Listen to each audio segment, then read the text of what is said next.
everybody, and welcome to a very, very, very special episode of Cartoon Chatterbox. We're here to talk about Looney Tunes once again, but we're going to talk about their first fully animated theatrical film that isn't a package film, The Day the Earth Blew Up. I'm Yo-Jazz10. I like to do voices and write stories online. Everyone else, introduce yourselves. Hello, I am Wesley. I am a Looney Tunes scholar, and I also am grateful this movie got made, because I have a lot to say about it. I'm Karakanamna, aka Raccoon Bro VA, and Looney Tunes has been a very big part of my life, and I'm glad to finally have a chance to talk about it on the podcast. Howdy guys, I'm Irish Husky, and whatever you do, do not watch this movie while eating a Chicago hot dog, because you're not supposed to have a Chicago dog with ketchup.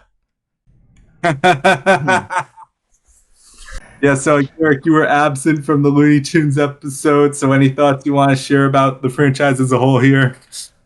Yeah, I mean, this is one of those things where it was a great way my grandparents and I bonded, because they had one of those golden collections, one of the master things, and every time I visited their house, I would beg them to put the DVD on again. So there are some shorts that I must have seen countless times, especially the baseball one and the any of the ones with Gossamer in them.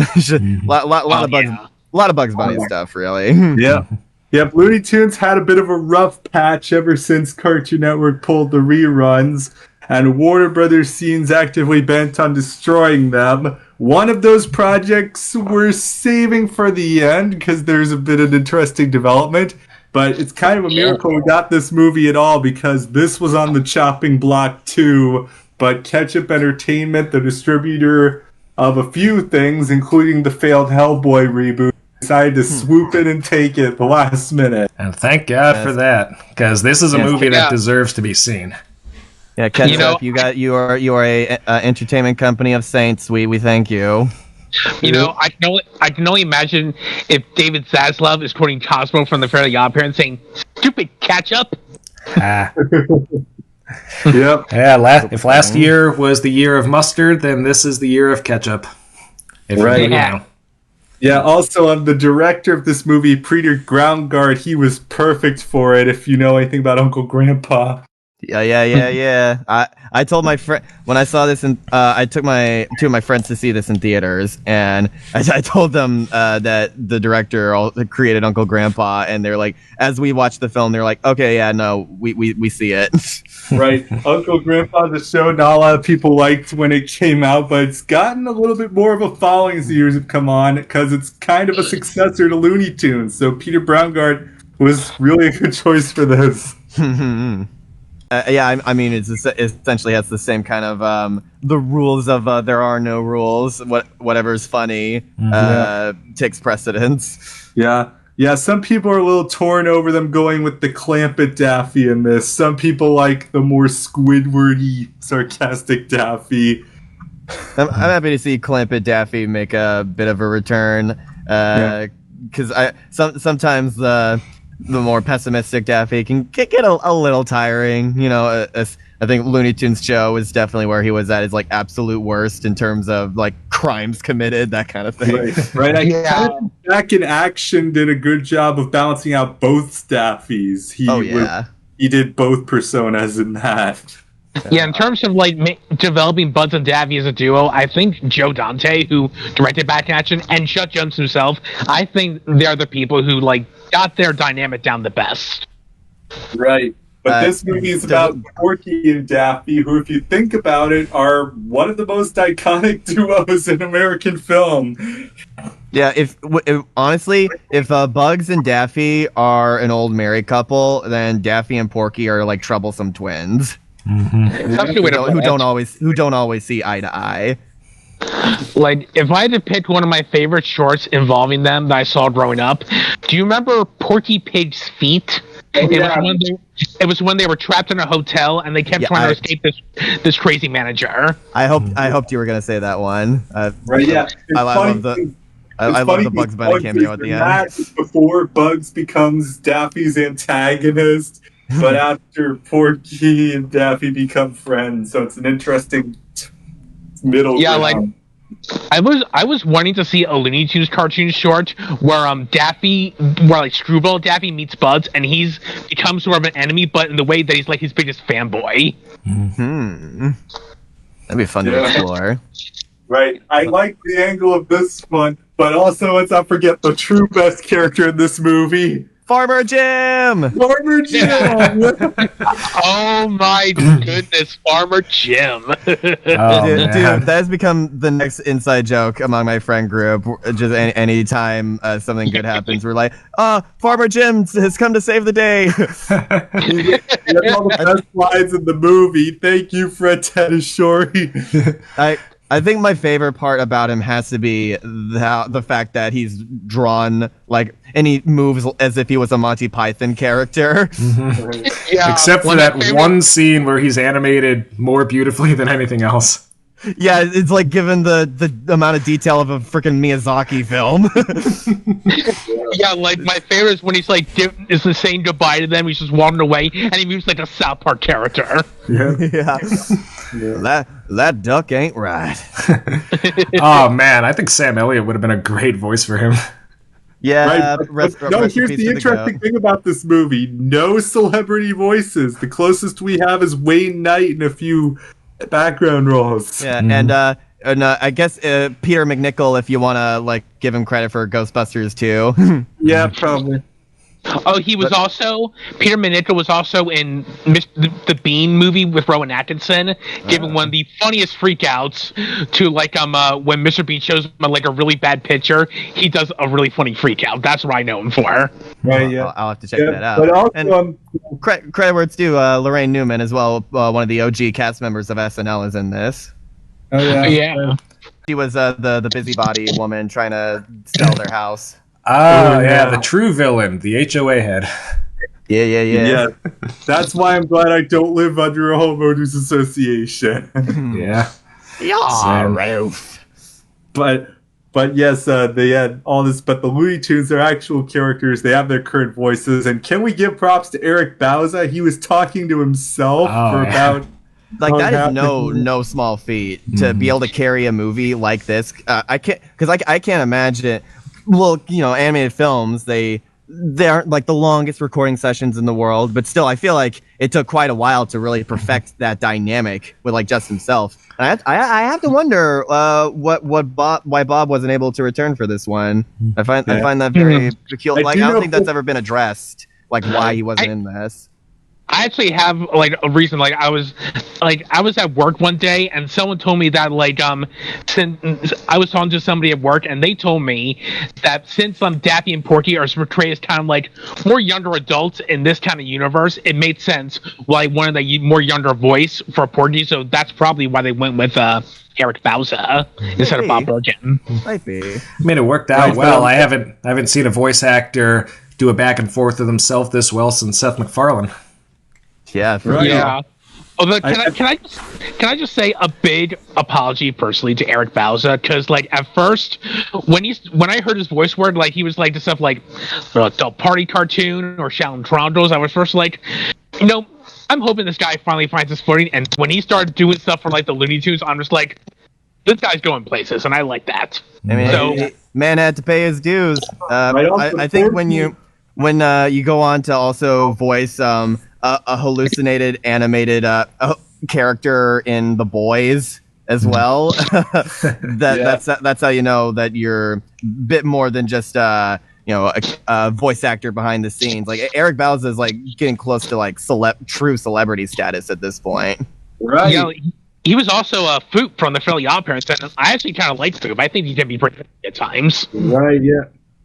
Yeah, the new show. I like that he kind of has a persona similar to the old Cosmo in the pilot, where he's more of a fast talking salesman as opposed to a complete dunce. Right. Yeah. Yeah. Also, remember Porky has the extra challenge because you have to do the stutter. It's very hard to do that convincingly. And one of my favorite gags where he has trouble finishing his thoughts. Yeah. I just love how the intro gives a background to how he got that stutter. Yeah, I was not expecting that. That was a very, very funny like lore dump that you don't normally get for characters like these. And I have to appreciate that. Like going off a little bit of what we were talking about last time, this is a very like newcomer friendly film. Like it doesn't expect you to like know these characters right off the bat. They do a good job introducing them it's to been you. almost 100 years. What have you been living under if you don't? Not everybody's seen Looney Tunes. Let's be real. Right. Especially kids these days. I also do like how Daffy felt bad about it when he started getting that star. Daffy's like, oh boy, what did I do? Right. This movie could have just been 90 minutes of jokes and nobody would have faulted them, but no, they actually do have a story and a pretty good one too. Right. Yeah, it takes a lot of unexpected turns throughout. Like it doesn't just like go one single direction. If it was drawn out, that line would have a bunch of shaky parts and crisscrosses, and you're like, okay, so we get to this point, but you're never gonna guess how we get to that point.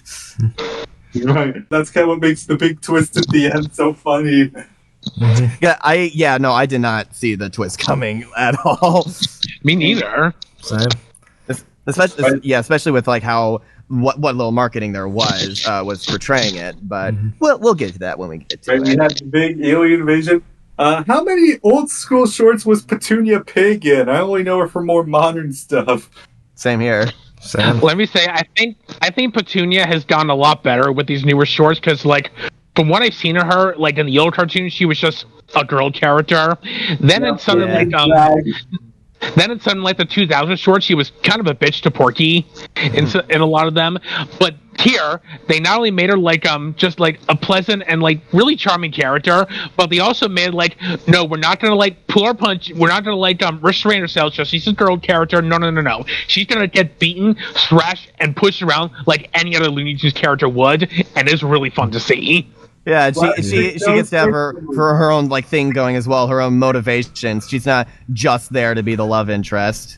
Right. Yeah.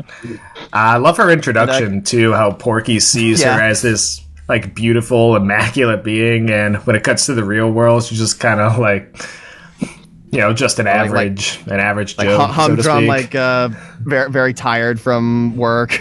Right. It's kind of similar to how in the new DuckTales reboot, Daisy sees Donald differently than everyone else.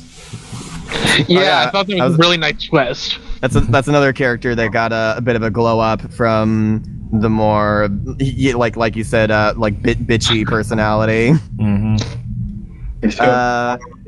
But leading up to that, we also have the freaking scientist character as well, who was a surprising highlight of this film. Like after getting, because first off, I love how much it wears its inspiration on its sleeves. Like they want to evoke the sense of a 50s B movie from this. Like there's even an Invasion of the Body Snatchers reference later on in the film. And like Fred Tatasciore does a good job capturing that manner of speaking, but then like when he gets possessed, there are a bunch of great like mindless jokes that come out of that as well, and he ends up being pretty important to the overall like mission too. So good on you, like nameless scientist guy holding your own with the Looney Tunes. If you do want to talk about like characters like that, I think we should talk about the mayor and the fact that he is voiced by Wayne Knight, and this is Wayne Knight's, I think, his first contribution to the Looney Tunes since Space Jam. Oh gosh, really? I didn't even think about that. Wow, that's surprising, honestly. I mean, yeah, he's a natural fit, so I'm surprised he hasn't done more stuff like this. Right. And so after. Okay, so a bit of a play-by-play. A meteor of some kind, like crash lands, and there's a radioactive substance on it, and it creates a giant hole in their roof that they somehow didn't notice after waking up. Which they do a good job foreshadowing, because you see like birds hanging around their room and while they're eating too, and. They're like, okay, well, we gotta raise some money for this, and we get a pretty fun montage of the different jobs they do, and including influencer. Yeah, as the one part that my friends were almost like, oh man, like I don't know if like considering walking out, but then because what made the joke work for me was the fact that it had been like fired, but after like that horrible video went up, instead of fired, it said canceled. Which, that is the fired equivalent of being an influencer. I like I forget which reviewer, but one reviewer was like, influencers kind of hard, you gotta track something, and then they showed Daffy's butt, they're like, oh, you meant OnlyFans, you're good. I also like how he had -5 likes. Yeah. Oh, wait a minute, guys. You know what this means? Since Daffy and Porky are trying to save their farm, you know what this is? What? On the range? Yeah, but then they find out that the farm is being closed down. More like their house is being foreclosed. Back. Yeah. But also they use my favorite Looney Tunes musical sting in this, Powerhouse. Yes. So after they meet Petunia, she gives them the idea of working at the gum factory as entry-level conveyor belt workers, and that inspired a really artistically inspired sequence of just like. It's one of those things where it did not need to be in the film at all. Like, it doesn't progress the plot at all, but I'm very happy it was anyway, because I love that Looney Tunes music, so it works. Yeah, that's the thing about this movie. It embraces Looney Tunes like wholeheartedly. Like, you compare this to like the Tom and Jerry movies, like even the good ones, they just feel like movies that happen to have Tom and Jerry in them.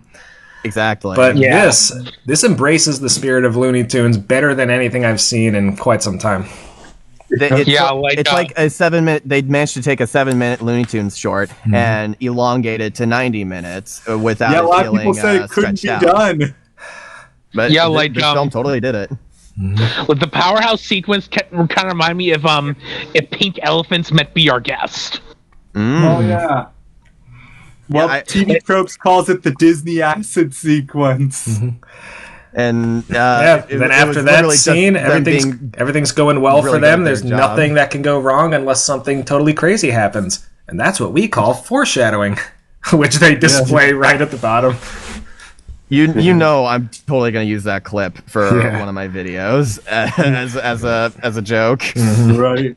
But also, can I just say that I am so glad that this movie avoided when this had the scene where Porky misses date with Petunia. At first I'm like, oh no, she's gonna be mad at him or something like this. They're gonna drag this out, but thankfully they don't. They just, when they meet up, Petunia says, hey, what's been up with you today? And they move on with the plot, which I'm glad they do, and I'm so glad Porky finds out about the alien stuff pretty quickly too. Yeah. The reason he and Daffy have their third act breakup is less from misunderstanding and more so their personalities clashing, which I think is a much more interesting story wise than contrivance. Yes, exactly. And one might argue why they even have the element of the missing date there to begin with, but it was more meant to be another reason for Porky to get mad at Daffy's antics. And I'm glad that meant that Petunia was still able to fight alongside them and wasn't just I'm leaving, bye, and then comes back at the very last second I forgive you off screen, let's do this. No, she is just as active a participant in this whole thing as Daffy and Porky, maybe even more so since she's the one with all the artillery. Oh yeah. But first, before they do anything, pizza. It helps them motivate. I'm like, yes, I want in on this. Yeah. And I think now might be a good time to talk about our quote-unquote villain, the alien invader, who's here to mine the Earth for its precious resource. In my opinion, this is one of those characters where, on paper, they're serviceable to the role. They do what they need to do, but in execution, they're greatly enhanced by the way the animators make him move, the slimy way he grasps his hands, and Peter McNichol's voice performance is very, very solid. A lot of great evil laughter moments and the classic coughing in the middle of it, and he brings a lot of energy to it that I think is very akin to a good Looney Tunes villain like loud and proud kind of thing that you would that Mel Blanc is known for. Yeah. We don't even see him until very deep in, so they keep the surprise pretty tight.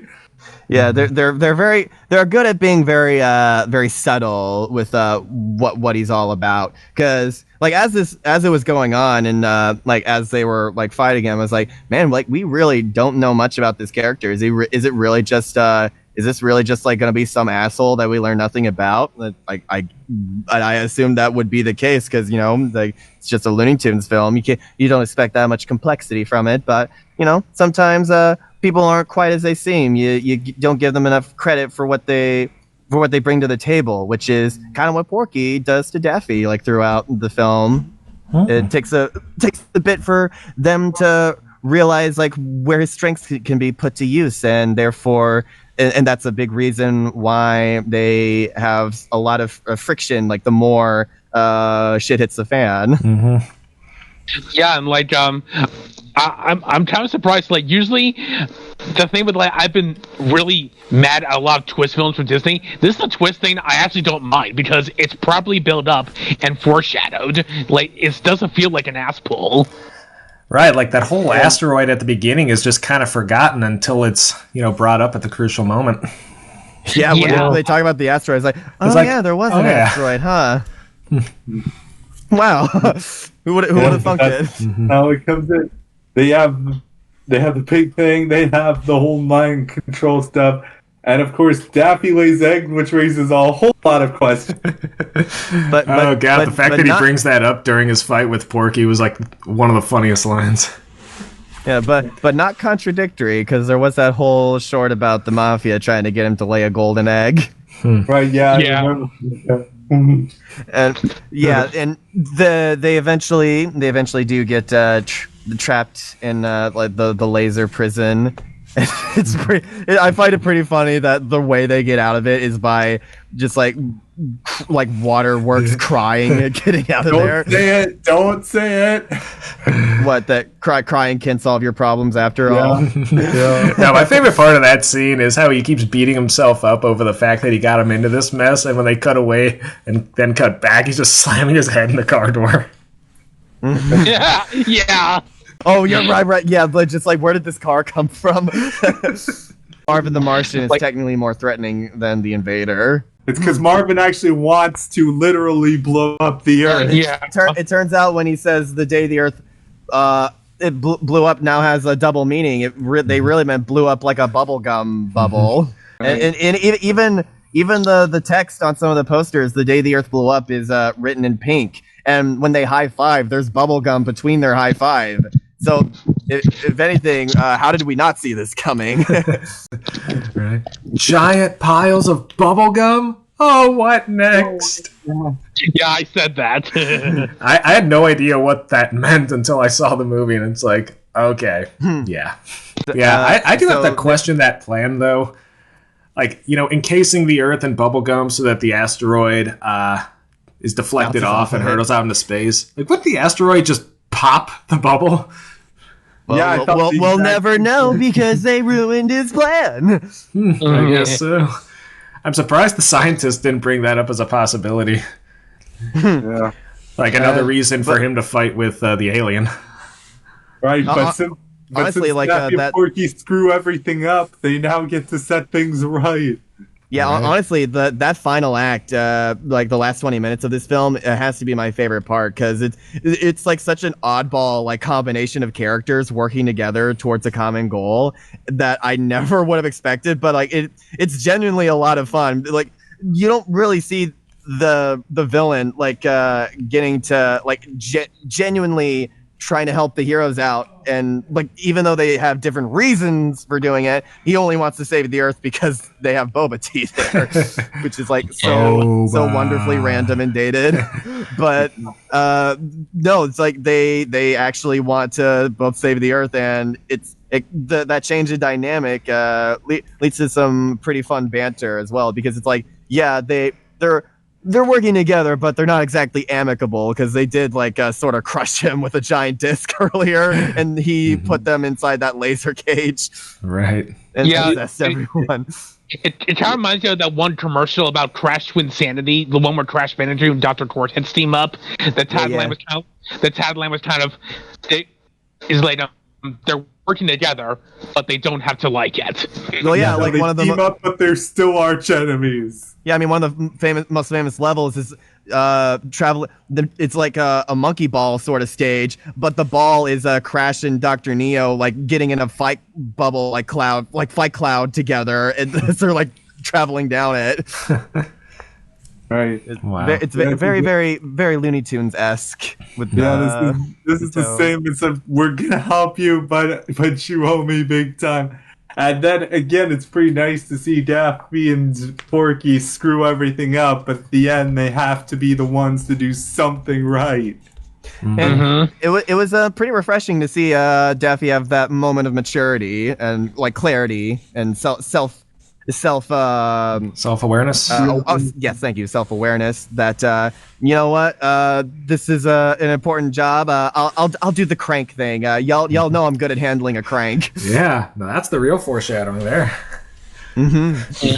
And but then even though he did that, he still got to save the day in his own loony Daffy way, and completely bonkers and makes no sense, but that's exactly why it does. Exactly. Yeah. So I like moments like that when the character is like, okay, yeah, I'll try to like tone it down, but then other characters are like, okay, but like for like this time though, just be your normal self. Like this time, actually, it will actually help out. So sort of like have your cake and eat it too, kind of thing. Or, yeah, I'll grow, but I won't stop being me. Yeah, and I gotta say the emotional climax when the gum's about to blow up with Daffy and Porky still on it, like they're sticking together in the most literal way possible, just as Farmer Jim alluded to at the beginning. It's nice. Yeah. It's a nice way to bring that full circle, and it's genuinely a touching moment. It kind of makes you wonder, like, they're not going to die. Just how are they going to get out of this? Yeah, they don't even explain it. They just get super lucky. Oh yeah, they're Looney Tunes characters. They can't die. Toy Story 3 with the incinerator scene. With Toy Story 3, the suspense is they're not really going to kill the toys. It's not that kind of movie. Right. But you're on the edge of the seat wondering how they're going to do it. Yeah. And it's one might argue was just as much of an ass pull in that film as it was here. Like they were literally pulled out of the sky by the hand of God. Yeah. Or the claw of God, I should say. But again, if you're doing something like that, if you've got a lot of stuff going on, you kind of earn that ass pull. Oh, without question. I mean, I would say the SpongeBob movie did it as well. Absolutely. It'd be the tear of the Goofy Goobers. Exactly. And here it's it'd be the gum of the Looney Tuners. Yeah. And even that got resolved. Petunia found the ingredient she had been looking for the perfect gum flavor, and it came straight out of space. Yeah, she didn't have to use any artificial stuff to get it. Yeah, the same stuff that they make portals out of is the same stuff that causes the flavor, but not literal explosion. Yeah. On the subject of Petunia, her scenes with Porky Pig are just fucking adorable. Oh, for sure. Yeah. At least when they're stammering, they have an excuse, like they have an actual speech impediment problem. Right. Yeah, it's what makes it just so darn cute. So it's not as annoying as other relationships where they do that trope. We talked about Twilight and Flash last time. Yeah, but what about Quasimodo and Madeline? Paris is really pretty. God, don't. I swear, one of these days we're gonna do a Disney sequel podcast. One of these days, we are. Yeah. Oh God. No, but now their mutual stuttering just makes me want to hear. either one or both of them do a cover of Scatman. I'm surprised there hasn't been a cover. Because that song was literally built around Scatman John's stutter. So, they're the perfect ones to do that. Well, I mean, then again, that's one of those things where it sounds funny on paper. Like say, for example, Porky, the guy who has the most trouble speaking, having him do, say, I don't know, a rap battle. Like, that might sound kind of funny on paper, but then you see it in action in Space Jam 2, and you're like, that's funnier. It's just a joke, like talking about it in a discussion. No, it takes real care to pull something like that off. Right. I feel like it would have been funny if like Porky was trying to rap, but his stuttering actually is what made the rap work, and that was the joke. Yeah. Like, he doesn't have enough words to fill the full meter, but his stuttering fills in those gaps. Yeah. Which I'm pretty sure is how Scatman goes, the real song. Or have his stuttering act as the beat for another character rapping. Yep. It was it also they managed to make the whole thing a super Omega happy ending as well, because they had Farmer Jim with his last gift. Yeah, that's why Farmer Jim is the GOAT. Yeah. And that leads to the true looniest thing in this movie, being able to obtain their $5 million claim without having to go through all this legal red tape.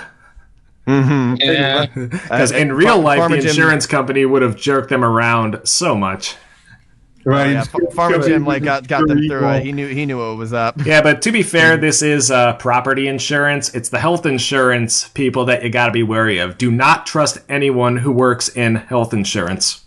I love reading the Wikipedia summary of this film. Like, the very last sentence is just, Mrs. Grecht, the house inspector, returns for a follow-up, only for Porky, Daffy, and Petunia to flex their new mansion to her, and in defeat, her head explodes. The end. She just... Yeah, she's fucking dead. Yeah, pretty much. But it's nothing less than what an HOA head deserves. Right, yeah. Also, props to the animation department. They went all out. They made it look like one of the older Clampett shorts. I think they did credit the animators in this. Yes, now that we're through the story, that is a good transition. This is, without question, one of the most beautiful hand-drawn films I've seen ever. And to see it in theaters was such a gift. Oh, yeah. Oh, absolutely. Yeah, that gum monster was animated amazingly. I know, yeah. And just like the most like subtle of movements, like when they released that little 2-minute sneak peek of just Daffy and Porky cleaning up their house and trying to make it look nice, just like the way when I saw Daffy come out with that flamethrower and just how fluid that was, I was like, oh, this film is gonna be awesome. Yeah. I saw it too. And I was like, we're in good hands. Yeah. Yeah, like I looked at some of the credits, and there were people like from Disney, SpongeBob SquarePants, and even Don Bluth who worked on this movie. Wow, that's a pedigree. Mm-hmm. And speaking of the flamethrowers, that fight scene against all the possessed people, that was amazingly done. It looks great, and the best use of REM's End of the World since Disney's Chicken Little. This I was definitely not expecting the pop song drops in this movie, but they found a way to make it work. Oh god, they even managed to make Bryan Adams work. Yeah, the original Looney Tunes had him too. If you look it up, you'll see compilations of a whole bunch of pop songs from the 30s and 40s in Looney Tunes. They use Everything I Do for the flashback with Farmer Jim. I hate that song, but I love the way that they used it. I mean, it fit perfectly. So I think the music stings in this are less Live and Let Die from Shrek the Third and more Viva la Viva Loca from Shrek 2. And also Sponge on the Run. I'll give that film credit. They used that song pretty well too. Right. Yeah. Actually, I will say this had the best use of "This is the end. It's the end of the world," but since Family Guy's version. Like, remember when Peter accidentally crashed the car when he was singing when he had that stroke? Yeah, again, this one focused a lot on this one used it because the lyrics fit. The idea for a good needle drop I talked about in the last episode music or the lyrics works. This time they focus on the lyrics, so you have emphasized them and get the music to see how it's a shame they had to cut out the Leonard Bernstein line, because he could have just shown him possessed at that drop. He's been dead for like 40 years. You think that's going to stop him? You could argue this takes place before his death. I do like the idea of using the song like while they're saving the world, because even though the world is ending, they feel fine. Yeah. Yeah, like I thought it sounded like similar to it, but then when I listened to it more and they're actually doing the song, I'm like, oh my god, they're actually doing the song, and I was dancing like crazy to it. Yeah. Yeah, good. Yeah, but honestly, the end of the world, it's just another day for the Looney Tunes. Yep. Yeah. So I'm very glad, by the way, that they were very selective with the actual Looney Tunes characters that appeared in this film. There aren't even like cameos or mentions of the other ones. Like they committed to it being a Daffy and Porky adventure with Petunia tagging along as well. And that is like such a breath of fresh air compared to every other Looney Tunes like adventure you see where like, oh no, it's a Looney Tunes movie, we have to get them all in there. It doesn't matter if they're only there for like a couple minutes or if they clash with the rest of the story. We got to get them all in there because like no, it's like these guys are need to show all the Looney Tunes, just like the main 5 or 6, I guess. Like there's a good point somebody made about why the sections in Space Jam where the Looney Tunes are all in the same room talking together like feel off, and it's because they're not supposed to be friends. Like they're all stand-up comedians like that have their own like sets and like styles of comedy, and when you put them all in the same room and they're all trying to tell like their own jokes and like be the center of attention, it just becomes like sensory overload. It just doesn't work. Right. I will say though, there was only one cameo in the Day the Earth Blew Up that was from a different Looney Tunes character. It was from this guy who appeared in a cartoon, a Chuck Jones cartoon called Daffy Duck Slept Here. It's when he was working in a hotel and this guy wanted peace and quiet. He kept annoying him, and every time he woke up, he punched Elmer Fudd. Yeah. Wow, yeah. That's a deep cut. Where was that character in this movie? He's somewhere in the park. Oh, okay. Well, yeah, deep cut like that. That's something we can let slide. I can live with that. Yeah.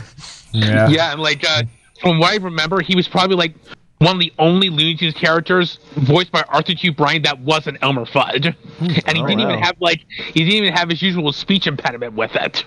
Cool.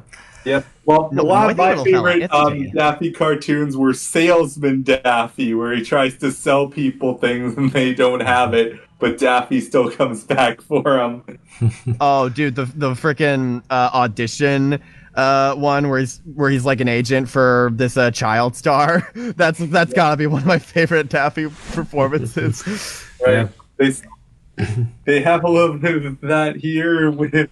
But again, the idea of Daffy is just the ultimate screw up is still present in this. Right. By the way, I loved the brief shout out to Duck Amuck, which is my favorite Looney Tunes short. Yeah. And me, I'm just plain loony. I thought he was going to say, and me, I have a criminal record. That would have been good, too. So we ready to share the news, quote unquote? Yeah, I think with that's basically all I have to say about this movie, because if I would need to see it again to be able to give more thoughts, but like from what I remember, yeah, definitely one of my favorite Looney Tunes pieces of media. Yeah, we're going there, but first let us set the stage for the next part. This movie on paper didn't seem to do much, but you gotta bear in mind it's the highest grossing Ketchup Entertainment film. They extended the run because it stayed in the top 10 in spite of all this, and it got picked for a Blu-ray release, which it wasn't originally going to have. That's so freaking awesome. Yeah. So with all of this in mind, Ketchup Entertainment bought Coyote vs. Acme. Yes. We won, chat. We won. Yeah, baby. baby! That's what I've been waiting for! That's what I'm talking about! No, like, Coyote vs. Acme is going to be distributed by Ketchup Entertainment sometime in the near future, and I can't wait. Biggest cheerleader! I feel especially happy for that one guy who was apparently an extra on set, who's been like campaigning for this harder than anybody else. Right. I haven't seen his response yet. Yeah, and as for a lot of the people who are skeptical and a little crazy with it, both John Cena and Lana Condor liked it, so that's a pretty decent endorsement. Oh, and freaking Will Forte, he talked about how like the treatment of this film is fucking bullshit, like quote unquote. Mm-hmm. No, here's the thing. Bonnie and Clyde was distributed by a similar company. It was controversial, and they tried to limit its run, but they still let people see it. They didn't try to write it off for taxes. But whatever comes, The Day the Earth Blew Up indirectly saved Coyote versus Acme. He even mentioned that, guy, if you go to see The Day the Earth Blew Up in theaters, you might there's a small chance that Coyote versus Acme could be saved. And he ended up being right. That is exactly what happened. Yeah. I find it incredible how the movie managed to stay in the top 10 for, I think, like 2 or 3 weeks in the midst of its competition. But I do think postponing it to March 14th was the right move. March 14th. Wait, that's not right. It should say The Day the Earth Blew Up. You have to wonder if this is on purpose. This movie has proved that no matter how small, there is still a demand for Looney Tunes in the market. Mm-hmm. I mean, the second time I saw this was in this dinky little theater in basically a farm town, and it still got a decently sized audience. Of course, the family in front of me decided to go see Snow White instead, but still, there were families in the Looney Tunes theater. So I was very happy about that. Yeah, same for my theater as well. Right, mine wasn't packed, but it wasn't empty. There was another family group in front of me, and they seemed to enjoy it. Yeah, there were enough people that I could hear like the actual reactions to the jokes, and they were all positive. Oh yeah, I think the joke of that guy just leaving the theater got a big laugh. Yes. Honestly, that was one of the jokes that didn't work for me. I thought the meta was a little too on the nose there. But one miss out of 1,000 is not bad. They did it really funny in one older Looney Tunes story where Bugs Bunny is fighting Gossamer. He's like, "Is there a doctor in the house? I'm a doctor." I thought it worked that time. Yeah, Warner Brothers. I'm not sure. Like they are like so flippant these days because you guys go and destroy your single story building dedicated to Looney Tunes, and then a few days after that you announce that new theatrical animated Flintstones, Tom and Jerry, and Looney Tunes films are in the works. So which is it, guys? Do you like these IPs or not? And are these films going to see the light of day? Who knows at this point? The Looney Tunes show got on Tubi. They did say some shorts would be, so we're waiting on that. Whenever I hear David Zaslav's name, all I think about is that time he tried to give a commencement speech at Boston College and everyone booed him. Pay your fucking writers! Yeah, and also let's not forget Eric Bauza saying "Release Coyote versus Acme" at the Annie's. Oh yeah. And after he said that, he's like, "And now that we've gotten to the end of this, and by that I mean my career, let's hand out some awards." Now, I think his career is going to be just fine after this. Oh right, yeah, he's on top of the world now. I couldn't be happier. Yep.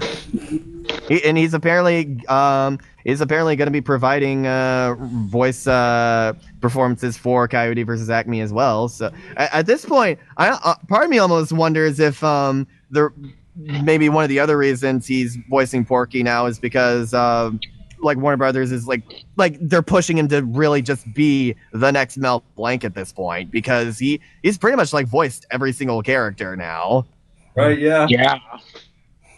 And like personally, I'm not the biggest fan of all of them. Like I think his Foghorn Leghorn isn't as strong as say Jeff Bergman's, but you know, like he still got the range, like to back it up. Yeah, he could voice every character, and you wouldn't know it was him. Mm-hmm. And he did like voice every character in that Looney Tunes mobile game, like Mayhem, something. World of Mayhem. Yeah. He voiced every character in that, except for, funnily enough, Porky Pig. He also did and Tweety Bird. He also did voice Sylvester Jr. Wow. Yeah, Bob. I wonder how Bob Bergen felt about that. Like, we got a cast of like every Looney Tunes character under the sun, and you get to voice 3 of them. Have fun. Your peer is voicing the rest of them. Yeah. Yes, I will say, if there's one takeaway for this episode, it would be mission accomplished. The Looney Tunes are back and better than they've been in a while. Yeah, so yeah. I cannot wait to finally watch this movie, man. It's I know I'm gonna enjoy it no matter what.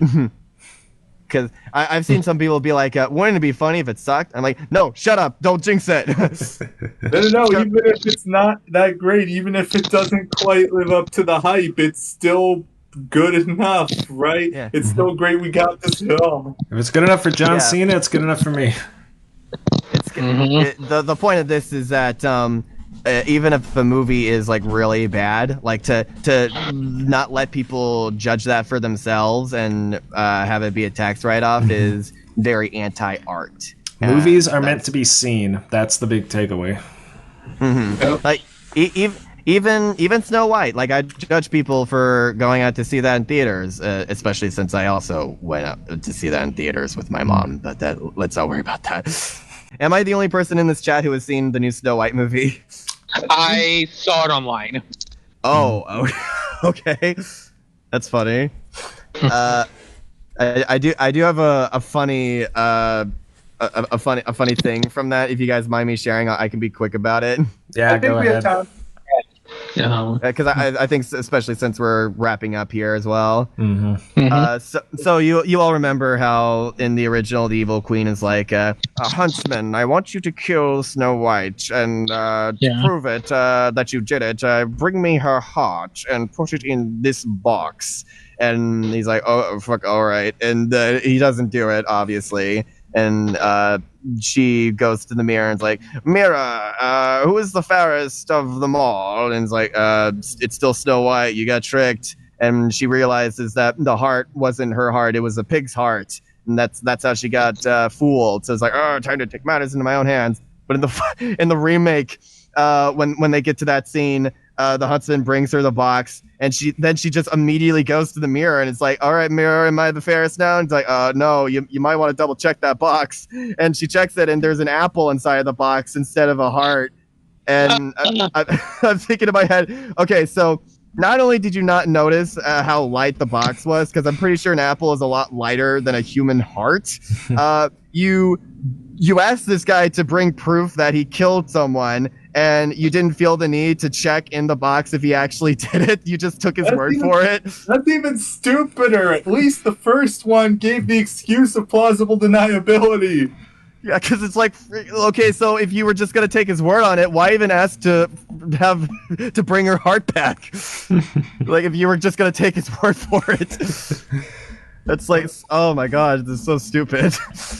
And then also when Snow White eats the apple and she's dying, the evil queen says as she's the last thing she says to Snow White is oh, by the way, your whole motivation in this film has been like trying to find your father because like he's been off at the war or whatever, but what you didn't know is that I killed your father. And she's like, no, and she dies, and then she comes, and then when she's brought back to life, she's like, my dad's dead, so we're gonna have to save the kingdom ourselves now. And then they do it. And it's like, okay, great. Now Snow White's the queen, and everything's great. But then I'm thinking to myself, it's Snow White and the Huntsman. They're not even copying just the Disney version now. But like my thing is, so now you're just like gonna give up on your quest to find your dad just because the evil queen said she killed him, and so one by be like, oh well, she wouldn't have any reason to lie about that. But I'm thinking she has every reason in the world to lie about that. She's evil. She could have told her that just to mess with her. I mean, at least at least when Scar told Simba that he killed Mufasa, Simba knew he was dead. Yeah, exactly. So it's like fucking like you're not gonna like check up on that at the very least. Like, and that's when I realized that maybe she just had aspirations for power all along, and she just decided to take this moment to like seize it. Oh boy. It sounds like a mess. I'm glad I missed it. So thanks. See, I'll give Rachel Zegler credit. Like she did have a good performance, and while the CGI is not going to age well at all, I did like all the scenes with the dwarves in them. I thought they were cast very well, and I thought like the updated version of Hi Ho was actually a bop. So I'll give them that. Yeah. But I don't think it's worth seeing in theaters. I'm glad I saw it because I had a good time with my mom and we had a lot to talk about with it together. My mom has like sort of gone down the Disney live action remake rabbit hole lately, and she's been enjoying them, except for Mulan. That was the one that she was like, yeah, no, I didn't like that one. That's the one no one liked. So. And right. I have to imagine part of it might be because it wasn't a musical, because she's a big musical person. Yeah, I don't feel like doing a live action remake episode. I feel like that would betray the point of the show. True. Yeah, that could be a good April Fool's joke. Yeah, well, that's over. Well, yeah, for next time. Okay, we'll see. But and that way we don't have to do it in a week. We could do it in like 2 years from now. Right. Well, thank you, everyone who saw Day the Earth Blew Up instead. Your service is rewarded. Yes. Yeah, I saw both, so it cancels each other out. And I saw it twice, so that double cancels it. Yay! Now go see a Minecraft movie because it's funny, I guess. Apparently, it's so bad it's good. That's what my brother says. Yeah. Hey, right. There's value in that. I'll give them credit. Indeed. All right, yeah, so thank you all for going out to see this film and saving Coyote vs. Acme. Be sure to actually watch that film when it comes out. Don't just let it be a story about the tax write-off. Let's actually celebrate it as a film when it releases, because I don't want that to be its only legacy. Like I said, movies are meant to be seen, so see it. All right, take care. Take care. Yeah. Don't forget to pray to Farmer Jim. That's all, folks.